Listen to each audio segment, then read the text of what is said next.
be the man. You gotta beat the man. And I'm saying, woo, right here. I'm the man. Woo!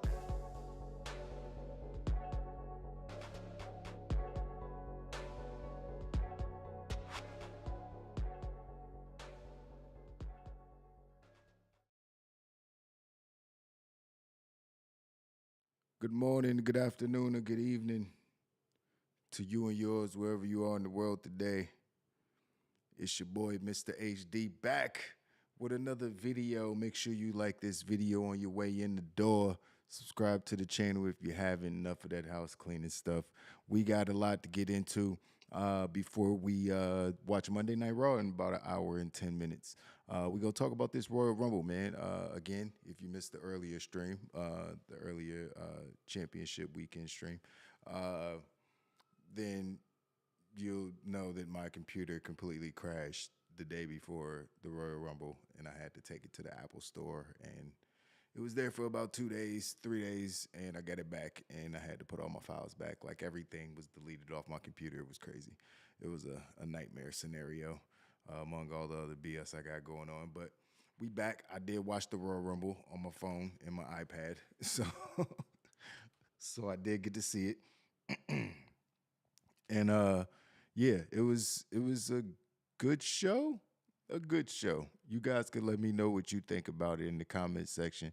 But we're gonna talk about it real quick. I'm gonna run through all the highlights and the things that I thought were cool and the things that I didn't like, because there was definitely a few things that I wasn't a big fan of, but we're going to highlight the things that I liked about the show mostly. Try to get through it pretty quickly. They started the show off with the Women's Royal Rumble match, which was a little bit of a surprise to me. I guess not too much, but a little bit of a surprise to me.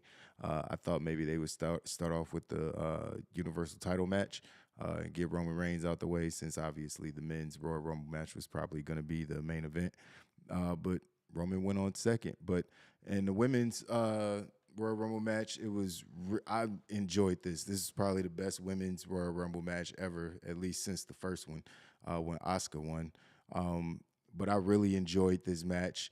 Natalya came out at number one, which was like blah, but Natalia's going to be in it. She's been in every single one of them.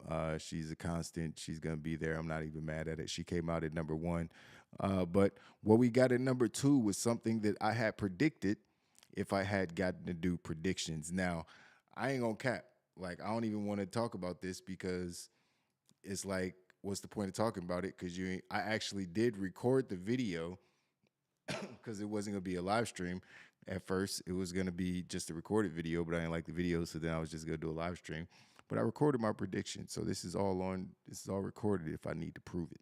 But I had a lot of this stuff right that went down. Like, I had Naomi coming out, and my predictions, I was predicting like who was coming out first and who was going to be the number 30, who was going to be the quickest elimination, and the who was going to have the most time in the Rumble, the Final Four, and the winner, obviously, which most people do during the Rumble.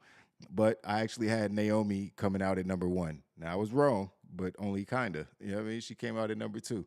So that was cool. She came out. They talked about her being in TNA, doing her thing over there. They didn't, call her Trinity, which is her actual real name. But, they did reference her time over in TNA. Speaking of TNA, after we got Bayley coming in at number three and Candice LeRae coming in at number four, we got TNA Knockouts champion Jordan Grace coming through. That was Jonathan Gresham's wife. Yeah, I mean, that's not all she is. She's obvious shit. She hotter than he is right now. But yeah, that's pretty cool. I thought that was pretty cool. Sorry about my phone making noise like that. But yeah, so Jordan Grace came out looking amazing. They gave her a great presentation. She looked awesome. Her transformation has been one of the most remarkable transformations I've ever seen in pro wrestling. So shout out to her for that, for sure. Indy Hartwell came out at number 6. Asuka came out at number 7. Ivy Now came out at number 8. Katana Chance at number 9. Then it started getting good. Bianca Belair came out at number 10. Kairi Sane came out at number 11. She had probably the coolest elimination, or being eliminated, the coolest being eliminated spot. She like did some Spider-Man shit on the ring apron, like held herself with the ring apron and just stuck her feet to the bottom, but literally like she was Spider-Man. It was cool. Tegan Knox came out at 12. Kaden Carter came out at 13. Chelsea Green came out at number 14. I did get this wrong because I picked Chelsea Green to be the quickest elimination. She was not. Piper Niven came out at 15. Xia Li came out at 16. Zelina Vega at 17. Maxine Dupree at 18, who shouldn't have been in there. She botched her first move. She was trying to do that spinning thing on Bailey. And it's like, what is that move? Why are you doing that? Like, that's not a. What are we doing with this move? This move is stupid. It's too set up. It's staged. The other person is doing all the work. They're just letting you take their, you know, your legs and put it around the neck, and they're literally spinning you around. So I was like, what is Maxine Dupree doing? Get her the fuck out of here. But she came out she came out there. Then Nia Jax came out at 19. One of my favorites to win the match.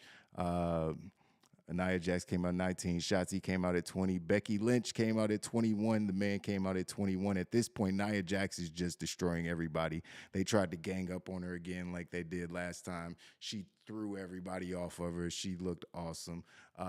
Jordan Grace got eliminated at this, before all this by Bianca Belair. Bianca Belair hit her with a KOD on the ring apron. That was another one of the coolest elimination spots of the match. At one point, R-Truth stupid ass came out at 24. Alba Fire came out 22. Shayna Baszler at 23. Then Valhalla was supposed to come out at 24, but R-Truth, who got number 24 for the men's rumble, his dumb ass came out in the women's rumble. It was like, and then was like, that's all men in there? I was like, oh man, that's kind of messed up. But Michin came out at 25. Zoe Stark at 26. Roxanne Perez from NXT came out at 27. And then we got what we all been waiting for, something that I also predicted correctly. Let me see what I got about predictions over here. I had my surprise entrance. My top three were Naomi, Liv Morgan, and Jade Cargill. They all showed up. And then I had Mandy Rose, AJ Lee, and Sasha Banks. And none of them showed up. And then I had Tiffany Stratton, Roxanne, and Lyra Valkyria from NXT, and 2 out of 3 showed up. So I got 5 out of 9 of the people that I guess might be there. But yeah, Jade Cargill came out at number 28, looking like oh my God, one of the most beautiful, amazing looking women she looks like a superhero, man. Her abs have abs. You know what I mean? Her biceps have biceps. She's just chiseled out of granite, as Corey said. She's just, that woman is pure physical perfection. You know what I mean? Let's just say that. And yeah, she came out at 28, and Nia Jax was in there dominating everybody. And then Jade Cargill got her star-making performance spots where she came in there and she immediately just lifted up Nia Jax onto her shoulders and hit the flex, and then picked Nia up again and threw her over the top rope. I was like, God damn, that was she did, and she did it easily. She literally picked her up with one arm and then flexed with the other one. She used to do that at AEW, but not with people that size. I mean, Willow is thick, but she ain't Nia Jax thick. You know what I mean? So I thought that Jade Cargill Nia Jax looked amazing as well. She killed it. Nia Jax, since she came back this time, has literally done no wrong. I can't even lie. She ain't hurt nobody. Her performance is amazing at all times. I got to give Nia Jax her props for what she's been doing. But Jade Cargill got her up out of there. Jade Cargill also got Naomi and Becky Lynch up out of there. So she did some work. She ended up in the final 3. Tiffany Stratton, who came out at 29, another NXT. Sorry about that. Another NXT superstar. So that was cool. Sorry about that, guys. Turn it off real quick. Cool. Yeah, and then at a surprise number 30, like I said, Tiffany Stratton came out from NXT at number 29. Then a surprise at number 30, we got a returning from her weed smoking adventures and injury, Liv Morgan, which was a cool surprise. I tweeted it when it happened, or X'd it, whatever you want to call it again. I tweeted that they should have switched that. Cargill should have came out at 30. It didn't make any sense, especially if she wasn't gonna win. Like just have her come out at 30, like so everybody gets that surprise pop. And I mean, they pop hard for Jade Cargill anyway. I popped sitting over here on my couch, but yeah, I just thought that they should have switched that. Liv Morgan could have came out at 28. She would have got a nice little pop, and then it would have been an even bigger pop. But I think it was kind of, people were still into the whole Jade Cargill and Bianca Belair facing off in the ring, and she just eliminated Nia, and it was a bunch of stuff going on. So I think they did Liv Morgan a little bit dirty right there, but I'm cool with her coming in at number 30. But this match was fun, man. It was a lot of fun. You got some filler in there with the Xia Lees and the Ivy Niles and the Maxine Duprees, but you also had a lot of star power. You had the quote unquote forbidden door being broken down for a second or opened for a second with Jordan Grace coming through doing her thing, and she had a great showing. She was in there for a minute. She was in there for 19 minutes and 10 seconds, so she did her thing. I just it was so many there were so many matchups that you could see coming out of the Royal Rumble on the women's side, especially if someone like Jordan Grace was around. But even without her, uh, probably gonna get Becky Lynch and uh, and Rhea Ripley going into WrestleMania, which is cool. Hopefully, no one gets hurt. Let's cross our fingers for that right now. We'll talk about that in a minute, but let's cross our fingers.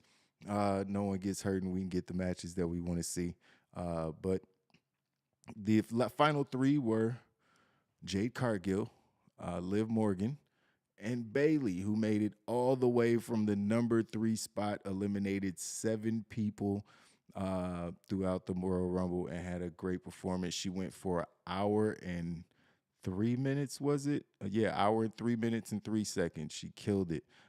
So Bayley won. That was the right winner. That is who I picked. No, that's a lot. No, I did pick Bayley. Yep, I picked Bayley to win. My final 4 was Liv Morgan, Bayley, Bianca Belair, and Naomi. So I was almost right, which is crazy because Bianca Belair was like in the final 4 or 5. She got eliminated right around there, and Bayley was there, and Liv Morgan was there in the final 4. So I got it almost right. And Naomi was Naomi in the final 4? I think Naomi was there. She got eliminated with Bianca, I think, because I think Liv Morgan eliminated. I don't remember. It was so much going on. But yeah, Bayley did win. I did choose her to win. It was the right choice because just with the story they're telling. With the story they're telling with Damage Control, I think it just makes sense. I think we could do the whole Elimination Chamber thing, or we can give somebody else the match. Against who's the other champion right now? Is it? Oh yeah, Io Shirai. I mean Rhea Ripley, because Bayley's going to challenge Io Shirai, or Io Sky. Excuse me. So yeah, I thought this women's Rumble match was one of the best I've ever seen. Man, it was fun. No old superstars returning that we know ain't gonna win and just taking up a spot for no reason. You only had a couple like real like fillers, but Maxine Dupree's like the comedy spot. She just came in immediately botched, which just took away from things a little bit. But it is what it is. Her gimmick is that she's not that good of a wrestler, so I can't really be mad when she botches a move. It just kind of takes everybody out of it for a second, because then they went back to the move and did it all over again, and it was so set up. And Bayley's basically helping her do the move to her, which is just weird. But whatever. I ain't gonna let that take away from it too much, because I enjoyed this match too much. I even tweeted. I was like, "Yo, this is lit. This is a lot of fun to watch." All the ladies did their thing. Zoe Stark even had a decent showing. She was only in there for like 9-10 minutes, but she still did her thing. Had a good showing. But I think Jordan Grace being in it, Naomi, excuse me, Naomi returning, Nia Jax having a great showing, that she had, and Tiffany Stratton, getting to do her thing a little bit, and Jade Cargill were probably my top 5 moments of the women's Royal Rumble match. So it was a good match, man. I would have gave it 4 blunts if this was the blunt ratings, but we're not doing those. Gotta shout out all the ladies in WWE for putting on a great Royal Rumble match. We'll compare it to the men's a little later. Now,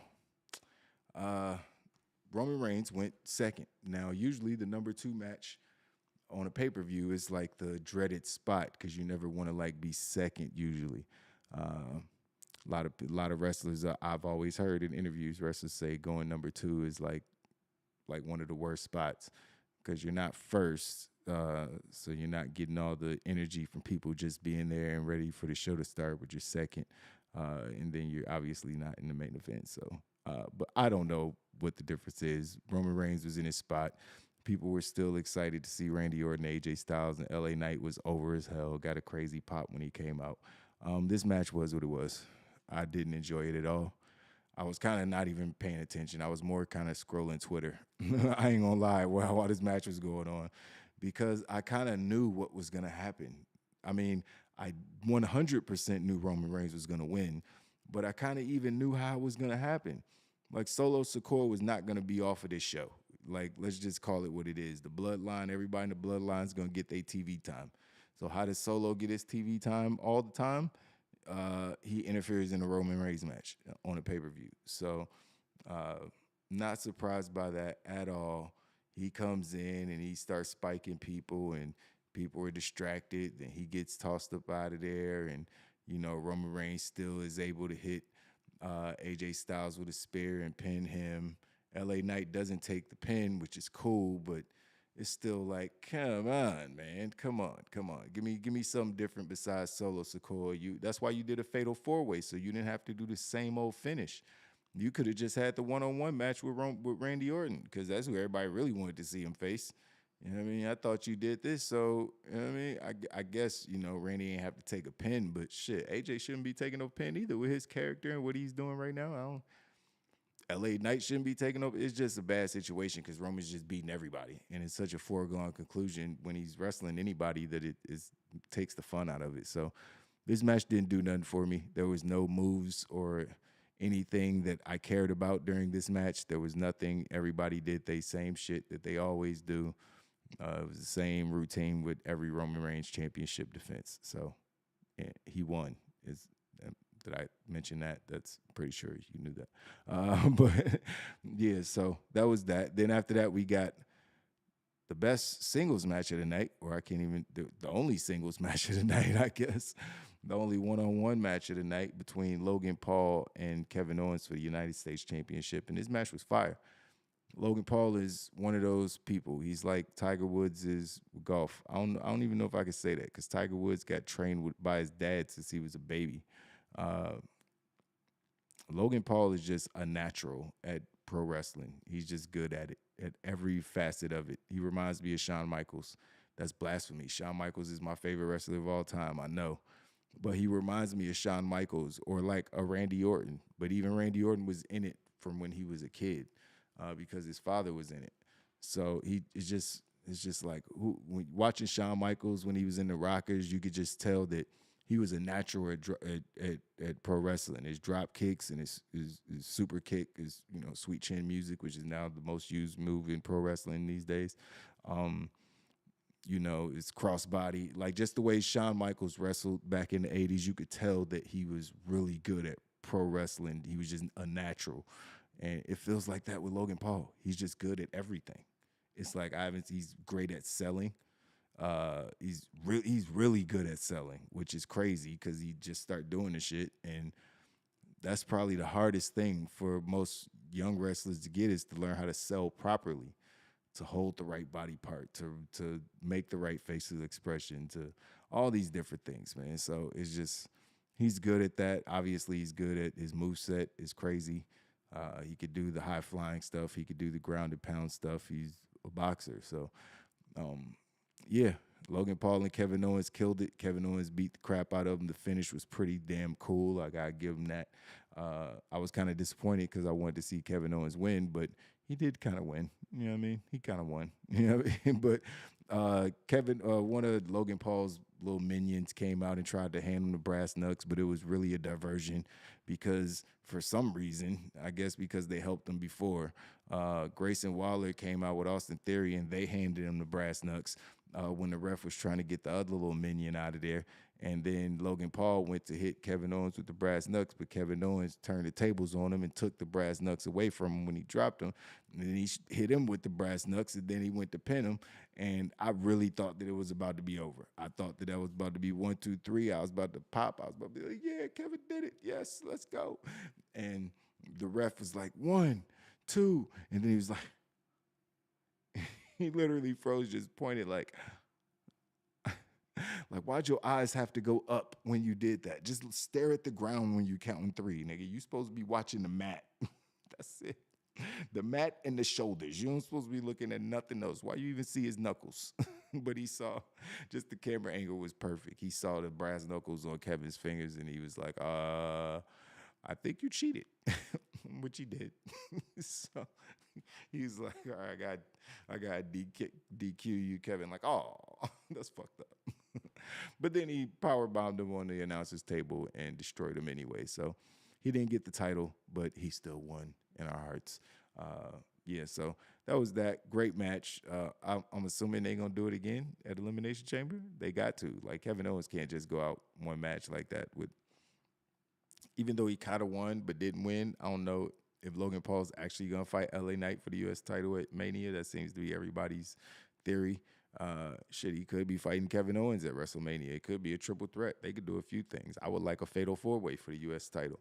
Those mid-card titles, unless it's somebody like Gunther who's, you know what I mean, a dominant champion or something like that, I think those are the triple threat and fatal 4-way matches for WrestleMania, in my opinion. But who knows? We'll see. But then after that, we had the much anticipated men's Royal Rumble match. I think that, and I was literally supposed to be posting pictures during all this. I have all the pictures. I did all that work, and I literally just forgot that they were there. That's just such a waste. But yeah, I had high hopes for this match, man. I really did have high hopes for this match. I think we all did. Number 1 and number 2 was Jay and Jimmy Uso, and I think that was a good call by WWE because obviously you want to start building this story towards WrestleMania. It's no point in breaking the greatest tag team of all time, or top 3 or top 5 or top 2, whatever you want to call them. One of the greatest of all time tag teams, breaking them up to not have them feud. That's literally why you break tag teams up if you're a good storyteller, so they can feud against each other, or so they can go their own way and become champions. But that's not what this was about. This is about a beef between brothers. So, it was good to have them start the match out against each other. They didn't really do much after that, though. There was a couple spots where Jimmy was getting beat up, and Jay would be like, yeah, coming over there taunting him or whatever, and be like, yeah, help me beat this guy up. And then people was like looking at him like he was crazy, like, man, we ain't friends. It was one time, I don't know who it was. I think it was Gunther. He tried to like get his help, or I don't remember exactly what it was. He tried to get his help, and then he's just like, nah, and it was Gunther, and he just chopped the shit out of him. And Jimmy was on the ground. He just started pounding the ground like, damn it, why does anybody want to be my friend? That shit was hilarious. I ain't gonna lie. That shit was like R-Truth levels of funny right there. So I had to give him props for that, man. It was a good idea starting those two guys out in the match. But like I said, there wasn't a whole lot of interaction after that. But Grayson Waller came out after that at number 3, and he helped beat down Jimmy a little bit, whatever. Andrade came out after that. I think everybody expected Andrade to be there, just getting out of his contract with AEW. I'm going to tell y'all my predictions that I had, so just so y'all know. My surprise entrants were Andrade, Matt Cardona, and Braun Strowman. So I only got 1 out of 3 on that. But no, that's not true, because I did have Amos, The Rock, Big E, Booker T, and Okada as a possible 5. That was just random names, but Amos actually showed up. And then I had Trick Williams, Braun Breaker, and Carmelo Hayes. So 2 of the 3 of those guys showed up. So, you know what I mean? I got like 3 or 4 of those right as far as on the men's side showing up. So it was cool seeing El Idolo with the new theme music, which is fire, and got his AEW ring gear with the dark mask and the robe. And yeah, it's good presentation. He ain't do shit in the match, but it was good presentation. Carmelo Hayes from NXT came out at number 5. Everybody knows Carmelo because he's been wrestling on SmackDown. It was good for him to come out because he's beefing with Grayson Waller and all that. He got him up out of there. Shinsuke Nakamura came out at 6. Santos Escobar came out at 7. Karrion Kross at 8. Dominic Mysterio at 9. That's cool. Carlito came out at 10. He had a thing with Santos. Santos tried to be his friend. He was like, no, thank you. Bobby Lashley came out at 11. He got eliminated by Karrion Kross in like 5 seconds. So that was kind of ridiculous. He's one of the biggest, toughest dudes on the roster. He's the leader of a faction. He got eliminated in a minute. That was ridiculous what they did with Bobby Lashley. But they're telling his story with him in the Final Testament. I get it, I guess. But damn, let him get more time than that. Austin Theory Ludwig Kaiser came out at 12. He had a good showing. He was in there for about 10 minutes. Austin Theory came out at 13. Finn Balor at 14. He eliminated Carmelo Hayes, unfortunately. Who else? Cody Rhodes came out at 15, which is where this thing kind of picked up, because before that it wasn't really a whole lot. Even after this, because you have Bronson Reed, he ain't winning. Kofi Kingston came out, he ain't winning. Kofi got eliminated like quick too. It was pretty fast. He wasn't even in there that long. Got Gunther coming in at 18. It was like, okay, Gunther's in there, 18, good number. Then you had Ivar coming out. He ain't winning. Then you have Braun Breaker from NXT coming out. So we got another NXT superstar coming out. And this is the spot where apparently Brock Lesnar was supposed to be in the match, and he was supposed to be doing these spots, but that's not how things worked out because of news we've already covered, and I don't want to talk about it because it makes me feel gross. But yeah, so number 20, Braun Breaker, he looked like a superstar. They had the smoke up there in the entrance when he was coming out and shit. Hold on, I keep forgetting that I'm supposed to be doing this. But yeah, Braun came out. Look at the smoke. Look at the entrance. Don't he look like a fucking superstar? He looks like a star. And he started running the ropes all fast like he does. They say he runs the ropes at 23 miles per hour. I don't even know how you get that much speed in that little box, but apparently he does. And I would not want to be speared by him, even with this shit being fake, because you can't fake gravity and velocity and force, torque, whatever, all the things that make things hurt when they run into each other. I don't want his shoulder running into my gut. That just sounds like a painful experience if he's going 23 miles per hour. That's literally a car accident. I don't want to be in a car accident, especially without a car around me. That's crazy. That's crazy. So, yeah, Braun Breaker came out, did his thing, faced off with Amos, who was out there, who came out at 21. That was cool. We got to see Amos. And then after Amos came out there with MVP, of course, and did a little damage, he got Bronson Reed up out of there. That's when shenanigans happened. I giggled at it, but it wasn't really funny. I ain't gonna lie. Like I was like, this is funny, but I think there's too many wrestlers for y'all to be doing this shit, because then Pat McAfee came in at number 22. And I'd say he came into the Royal Rumble, but he didn't really, because Amos and Braun Breaker were facing off in the ring by themselves. They were staring each other down or whatever. And then Pat McAfee got into the ring, and he looked up at Amos, which respectfully is seems like it would be an experience, because I wouldn't want to have to look up at that dude either. Look how he's a monster. He's a very large gentleman.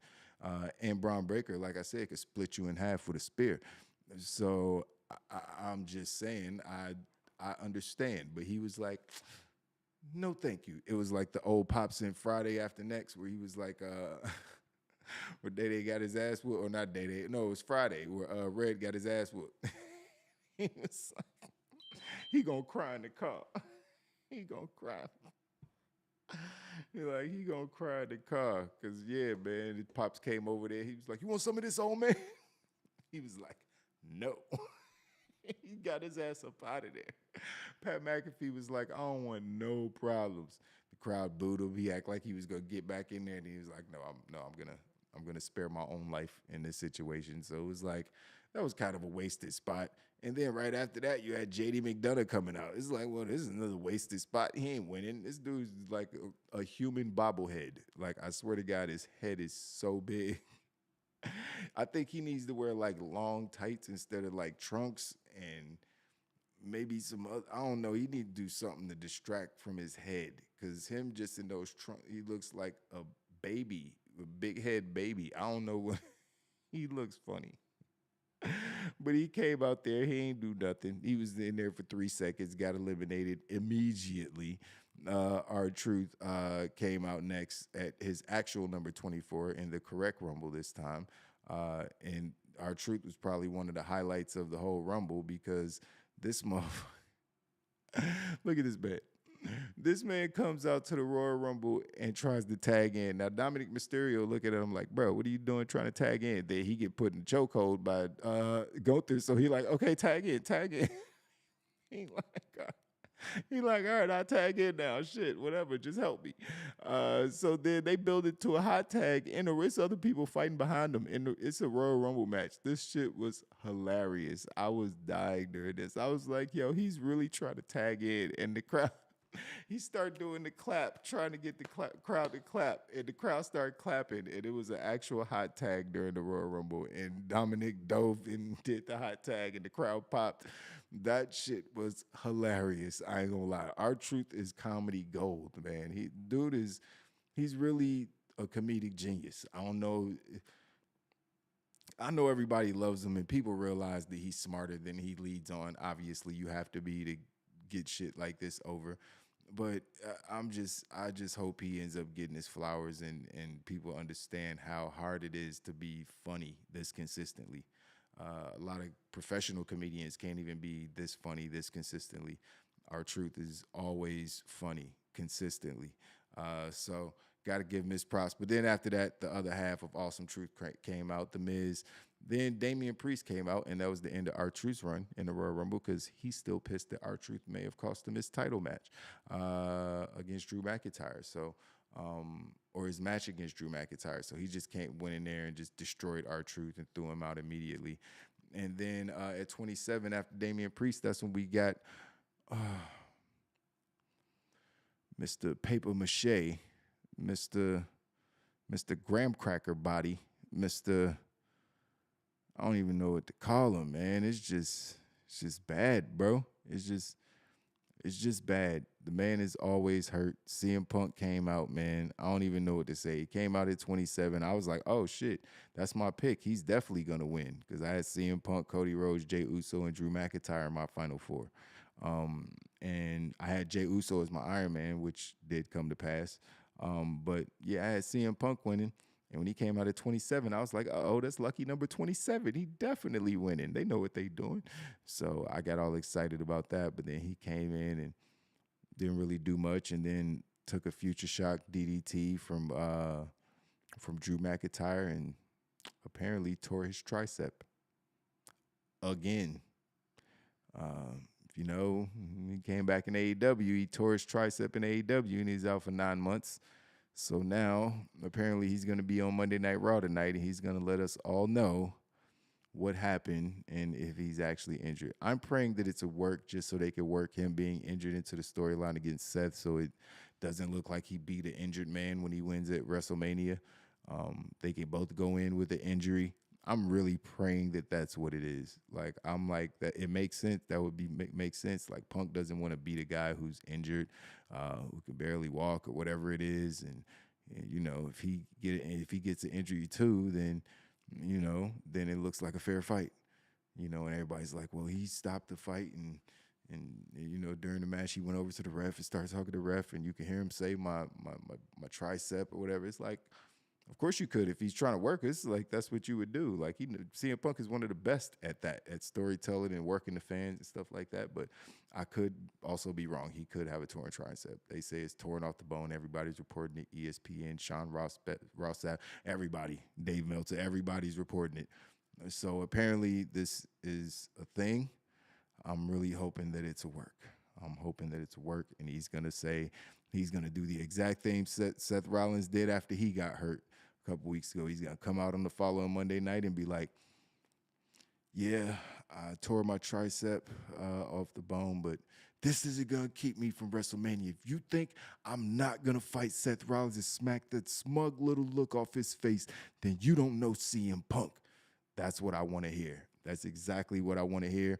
But if he has a torn tricep, I'm not expecting him to go in there and wrestle with a torn tricep. I hope it's work, and I hope that he's gonna is just, it just sucks, man. He's just so fucking fragile. He can't wrestle for more than 3 months. That's without getting hurt. That's why they had him in bubble wrap. How many times has he wrestled? Has he wrestled on TV? I think he just wrestled for the first time. The Royal Rumble was his first match. He wrestled against Dominic Mysterio in Madison Square Garden, but that wasn't televised.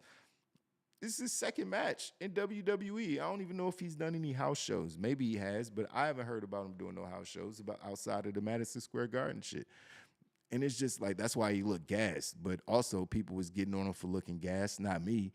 Because wrestling takes a lot out of you. Everybody be looking tired after so much time. But it was just like, oh man, he did look like he was moving a little awkwardly. He looked like he was in some pain. He was grimacing, but it didn't look like nothing. Like he wrestled another, I guess, 7-8 minutes, because the final 2 was him and Cody Rhodes, and they wrestled another 7 or 8 minutes. And if you could do that with torn tricep off the bone, I mean, that's some gangster shit. And he's done it before. He did it when he had I don't even remember who he tore his tricep against in AEW. John Moxley, maybe. I don't even remember who he did it against, but it doesn't matter. It's the second time he's done this shit. And it's just like, man, if this shit is true and this shit isn't a work, this sucks. This hurts my soul. This really does hurt my soul. But the final 3 people that came out was Ricochet at 28, Drew McIntyre at 29, who was the one who eventually hurt CM Punk. And then we got Sami Zayn coming out at number 30, which was kind of a duh. I was like, so who's going to be number 30? Who's going to be number? And then Sammy's music hit, and I was like, oh, yeah. He hasn't been in it yet. Of course, it's Sami Zayn. So Sammy was in there. He immediately went after Drew McIntyre. They start doing their thing. They got a feud that's going on. I don't know if that's going to go to WrestleMania or just Elimination Chamber, or if they're going to forget about it. I don't think Triple H is going to forget about it. He knows what he's doing. I was kind of disappointed I didn't see Tommaso Ciampa or Johnny Gargano in the Royal Rumble. I was kind of surprised. I didn't really, we didn't have Akira Tozawa in there. I'm not mad about that or anything, but there was like a lot of filler. Where was Chad Gable? Where's Otis? Like, Otis should be in the Royal Rumble always. He's another one of those big guys. You could have had the Otis and Braun Strowman, Otis and Omos face off, or Bronson Reed, or it's more big guys. Those guys are hard to get over the top rope. I just don't know. These guys are on TV every week, but then they don't get a shot in the Royal Rumble. But Maxine Dupree gets a shot in the Women's Royal Rumble. It's a little weird, but it is what it is. This match was, excuse me. This match was good, but it wasn't great. There was nothing really exciting. It was kind of just run-of-the-mill, bunch of mid-carders, all the people who aren't even chasing the U.S. title and the Intercontinental title, definitely not on Gunther's level. But there was maybe like 5 or 6 people in this who you could actually see winning it and going to WrestleMania. Outside of that, there was really nothing there. So I don't know what WWE's plan was. I'm really happy they didn't have CM Punk win, because that would have been a nightmare based on the news that we got today. Hey, I see we got some people in the chat. Let me see who over here. Dave was cracking, my dude. Dave Fave in the house. Gang, you already know what it is. Thoughts on Cody and Roman? I just talked about that. I didn't like it. Oh, you said Cody and Roman. I'm sorry. I'm thinking you're talking about the Fatal 4-Way. Cody and Roman, I like it. That's what I wanted. That's what we all want. It couldn't have been nobody else, fam. It couldn't have been nobody else. It had to be Cody. It had to be WrestleMania. It couldn't be Elimination Chamber. It had to be Cody. It was the right. Even though I picked CM Punk, I thought WWE was going to do the wrong thing, honestly. It had to be Cody. It really did. Like, CM Punk just got back. You think he going to trash the company for 9 years, they going to bring him back After all that bullshit at AEW, he gonna win the Royal Rumble, then go wrestle fucking Seth Rollins at WrestleMania, the main event. I mean, he still might get that match. Well, not anymore, but he wasn't gonna win the Royal Rumble, bro. He wasn't coming back and throwing off everybody's plans. They didn't need him to. He doesn't even need to be fighting for a title per se, but Seth, the guy that he should be feuding with, has the title. So that's just what it is. If Seth did not have the title, CM Punk probably wouldn't be feuding for a title or fighting for a title at WrestleMania. But I'm happy they got to that match. It just makes the most sense. I love that he was pointing at Roman Reigns like, I'm coming for you. I love that. I love that we didn't, because we already know. Like, we know people aren't stupid. Like, he won. He went through all this so he can get that rematch. So I love that they didn't make us wait till tonight or on SmackDown or something for him to come out and challenge Roman Reigns. He basically did it right after he won, pointing at Roman Reigns. I'm coming for you, motherfucker. I'm coming for you, Nick. On his Booker T shit. So I could definitely appreciate that. I'm happy we got the match that we all wanted. Now we got to get the finish that we all wanted. Because this story can't continue. It can't continue. I don't want to see another chapter. I don't. I've seen all the chapters that I need to see that involve the World Universal, whatever you want to call that belt, Planetary Championship. There's so many names. But yeah, I don't need no more stories with Roman Reigns that involve that title. Put that shit on Cody Rhodes. Go off, do your shit with The Rock. Do your shit with Jimmy or Jay if they gonna get they comeuppance eventually. Everybody should just start getting they comeuppance on Roman Reigns before he turns babyface eventually. So who knows? But yeah, good question. Looking forward to that match, man. That's why I'm happy that Cody won. And now I'm even looking forward to it even more because we're losing matches left and right at this point. We got to put everybody. I tweeted earlier. I was like, put Cody in bubble wrap immediately. He don't have no matches on Raw. He don't have no matches on SmackDown. He don't even need to do the Elimination Chamber. Just give him the title shot. Fuck it. I'm thinking CM Punk now. Yeah, he don't even need to do nothing before WrestleMania. He don't have no matches, no house shows, no TV shows, no promos. He might hurt his teeth or something. I don't want him. Nope. I don't even want him to talk. Like, don't do nothing. You sit your ass down right there and don't get hurt. We're not doing this no more. We're not about to keep doing this bullshit. Shit. And Cody just tore his damn tricep or pectoral muscle last year. Like, it's like these motherfuckers keep getting hurt at the worst times. So we got to figure out something. Excuse me. I don't know, I'll pause. But yeah. This situation is crazy, man. Like I said, I hope it's a work. We about to find out in about 28 minutes. We gonna find out whether or not this is a work or if it's the real deal, man. Or if this is the real deal. But I still got this picture R-Truth up there. Sorry about that. But yeah, man, it was a great match. Cody got his moment. He gets his second moment. You know what I mean? He got to celebrate and point at the sign and do all that stuff, man. So I'm happy for Cody, man. I'm happy for Cody. I'm sad for CM Punk. I'm wondering what's going on with Jimmy and Jay since they didn't really do too much in the Rumble. There's a lot of things that are questionable going into WrestleMania right now for me personally. There's a couple things that I'm really looking forward to. Obviously, I want to see Rhea and you know her match at WrestleMania. I want to see Bayley go up against Io Sky. Both of the women's matches are going to be good because if we get Becky or if we get Nia or if we get somebody like Jade Cargill or whoever we get up against Rhea, Liv Morgan, it's going to be a good match. I'm thinking it's going to be Becky, but we'll see. And yeah, it's just there was like those four title matches that was just gonna be bangers. All of them were set up to be bangers. The two women's matches and the two men's matches were set up to be bangers. Everything else just feel like filler. Like there's gonna be 3-on-3 matches between Bobby Lashley and his crew and Karrion Kross and his crew. You're gonna have Carlito and his boys against Legato and his boy. Like it's gonna be a bunch of filler shit on WrestleMania on the card. Like, let's be honest. But then you had these 4 title matches that was just gonna just put the whole show over and have everybody so pumped and excited and make people be ready for WrestleMania and have people so pumped for WrestleMania. You still gonna probably get like Sammy and Drew. Gunther gonna be facing off against somebody. I would go ahead and put Gunther up against fucking Seth Rollins at this point if Punk can't do it. But you gotta hope that Seth could even go in a match against somebody like Gunther, who's way more physical than CM Punk. I don't know. This match being cursed is just, it feels like this WrestleMania is becoming cursed. It's like it's the 40th one. It's like Vince McMahon putting some Ouija on it or something. It's just like, I don't know what's going on, man. But hopefully nobody else gets hurt on the road to WrestleMania and we don't have to deal with like Xing out any more matches off the card, especially when it comes to these big matches. And you just don't want to see that happen with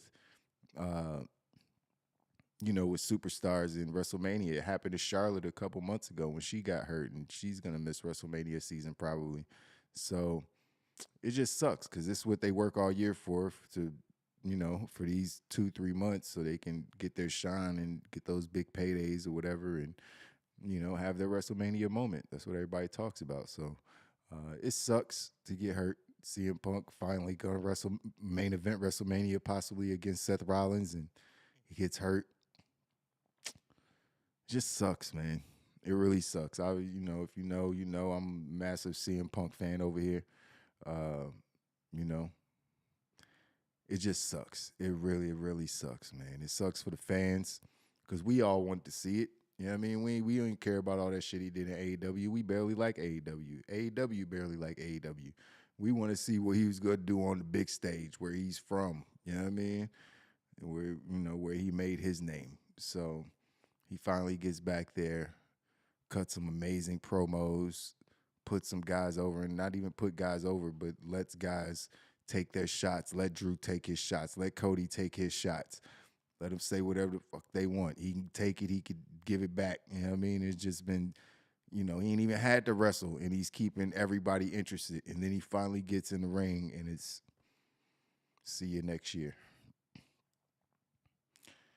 It's tough, man. It's tough. WWE about to make a lot of money with Jade. Yes, they are. She's going to have action figures galore. You know what I mean? It's like every little girl is going to be trying to be her. She could be a heel or a baby face.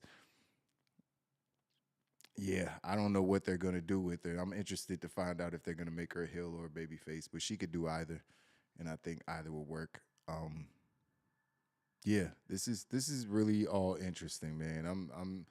I'm wondering how WrestleMania is gonna play out. I feel like my excitement meter, y'all can tell me if y'all feel the same way. My excitement meter went down like a couple notches when I heard this CM Punk news. I was like, well, shit, there goes WrestleMania. He wasn't even supposed to be in it a couple months ago. He wasn't even here. So why am I so butthurt that he might not be on WrestleMania? Like, because he wasn't even supposed to be on it 2-3 months ago. He wasn't even in the fuck company.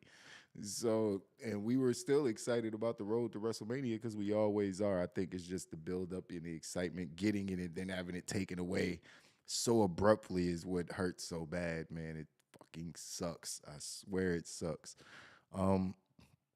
If Gunther faces Rollins for the world title, do you think he should drop the Intercontinental? No, absolutely not. He should do the Oscar thing. He should win and have both titles.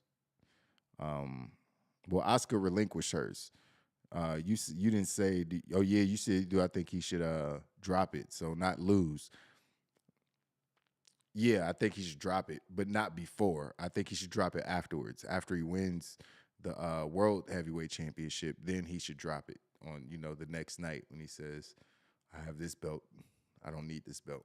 You know what I mean? So that's what I think he should do. Don't drop it beforehand. That would be stupid because then what if you lose? Then you got no belts. So I don't think that's just logically not a smart thing to do. If you're a smart heel, which he seems to be most of the time, I don't think that's the best idea. Or you could be one to show confidence in yourself. Like, I know I'm going to win, so I don't need this belt, whatever. But no, drop it afterwards. The Punk news made me a little disappointed about Mania 2. Yeah, bro, it's taking me out of it a little bit. You know what I mean? Definitely less excited to spend that kind of money on tickets. When they announced Punk, I was like, oh, I'm definitely trying to figure out. I'll buy my tickets from scalpers. I'm just gonna figure. I'm gonna save up my little coin, and I'm gonna figure it out. It's 2 hours. I could just drive there. I could take a Greyhound bus. It's literally 2 hours away, so I can just hop on a bus and get there. Should I get somebody to drive me there if I needed to? If I didn't want to, because I hate driving in traffic, and it's gonna be so much traffic, and I hate driving. So I would probably just take a Greyhound, but Uber during, oh God, Uber is a nightmare. I don't know. I might just be walking. I'm gonna just take my walking shoes and walk everywhere in Philly. Probably not the safest thing to do, but we gonna make it happen if I end up going. But now I'm just not as excited to go. It's just like, damn, we not getting Punk and Rollins. They did all that building and flipping each other off and cursing each other out and exposing each other and all this shit. Now we not even gonna get the match, man. And then are we gonna want to see it next year in 9 months? Like, are we gonna want to see that? Seth probably ain't gonna be champion. So, I mean, you can still have Punk run in and attack him or come in while he's out there talking shit to somebody. We can still do it, but are people gonna be as excited? How do you get back to this point of heat for the match? I don't know. It just keeps happening with Punk, man. Phil Brooks is made of paper mache, and I hate to say it. His bones are made of graham crackers. Is crunchy, not even graham crackers, saltine crackers. Just it's more appropriate, more appropriate anyway. But yeah, he's like his body is fragile, man, and he said it. He said it in that press conference where he's eating muffins, cursing everybody out. I'm tired. I'm old. I'm broken. He wasn't lying, y'all. This man old. He's 45. Like, honestly, he's 45. I got to give him a round of applause. I can barely walk. I was working out early. You see my little weight bench back there? I was working out. I'm over there doing the bench press. My elbow almost popped out. Like, I can't. I'm 43. I ain't even 45. So I don't know how he doing none of that shit that he doing. Because if I jump off anybody top rope, I can't jump. My vertical is about 4 inches at this point. If I jump any higher, when I land, my knees are going to explode. So it ain't no way I'm doing none of that. So I got respect for CM Punk, man. But, you know, at the end of the day, he old. He old, and he's not one of those in shape guys. He ain't got no muscles. No, he is the least muscle definition of all wrestlers ever, even the fat ones. CM Punk ain't got a. I don't see no muscles. It just look like thin. It look like thin blubber with some skin over top. Like, he ain't fat, but it's like fat. I don't even know how to explain it. He just don't look like the most in shape skinny guy. He look like skinny fat dude most of the time. Even though he's not fat at all, he's in shape. But it's just like, you know what I'm saying? He's not out there cut up like fucking Akira Tozawa or fucking Chad Gable or whoever the fuck is, you know, lean, mean, and you could tell they work out a lot. He don't look like he work out a lot. He look like he just do some cardio, in ring cardio and training and shit. He'd be like, yeah, fuck them weights. That's what it looked like. So, you know, which could be a good thing because sometimes lifting too many weights, you'll get hurt. But then, and this injury isn't about lifting weights. He got hurt taking a DDT because his arm got smashed under. I just don't know what he could do to avoid any of this stuff. I just think his body's old. That's, yo, Georgino. Right back then. Somehow, some way, the big guy was gonna get his revenge, and this is it. This is it. Ryback is a fucking character, man. Ryback is a fucking character. He definitely can jumping all over everything. CM Punk getting injured, Vince McMahon getting ousted. Ryback just, man, he's like, "Oh, I'm winning right now. All my enemies falling." It's like, you's a bitch ass nigga, Ryback. Oh man, it's crazy. Yeah, this shit sucks, man. I am blown. We got Raw starting in about 15 minutes, y'all. I wanted to go through that. Obviously, I'm happy with both of the Royal Rumble winners. The other two winners of the other two matches were very, very, very predictable. Um, you didn't get to see my predictions because my computer decided to go into the shadow realm. But I got a few of them right. It wouldn't have been that impressive of a predictions anyway. Now, predicting that Naomi was going to be number one was a pretty damn good prediction. I will say that because a lot of people predicted to be in there, but just her coming out. I just thought she would be number one because you're going to do a comeback. You got to do them at number one, but number two is the same as number one. So I get it. And Jay Uso being the Iron Man for the men was a good call. Who did I pick? Oh, was Bianca the Iron Woman for the women? That's who I picked. How long did she stay in? No, Bailey was. Bailey was in there for 1 hour and 3 minutes. Yeah, so I got that wrong too.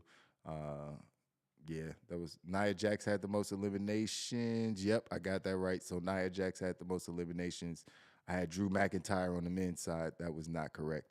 None of the men got like a crazy amount of elimination. I think the highest was 4. Cody Rhodes and a couple other people got 4 eliminations.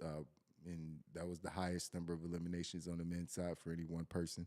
So that was cool. I was proud of myself for getting the surprises right on the women's side with Naomi, Liv, and Jade.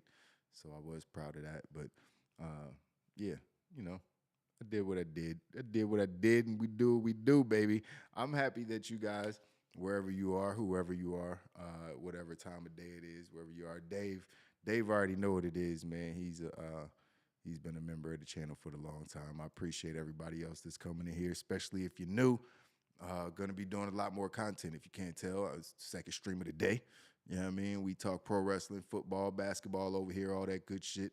You won't be hearing me talk about what Tiger Woods is doing in the PGA Championship this week. I don't even know what tournament it is. It's probably not even the PGA, but I ain't talking about no golf or no tennis or no none of that shit. We talk about 3 things when it comes to sports. You know what I mean? We're going to talk about a little sports betting. Might talk about some poker. We're going to talk about the shit that I like. Because I'm cool as fuck, and I think y'all like the same shit that I like. So, because y'all cool as fuck. So I'm just assuming that I should talk about the shit that the cool people like, because I'm a cool person. You know what I mean? I'm just, I think everything I just said just made me uncool. I don't how this works. Oh, man, but I appreciate you guys coming through and hanging out with me, man. Let's go watch Raw, man. But before you go, like this video, subscribe to the channel.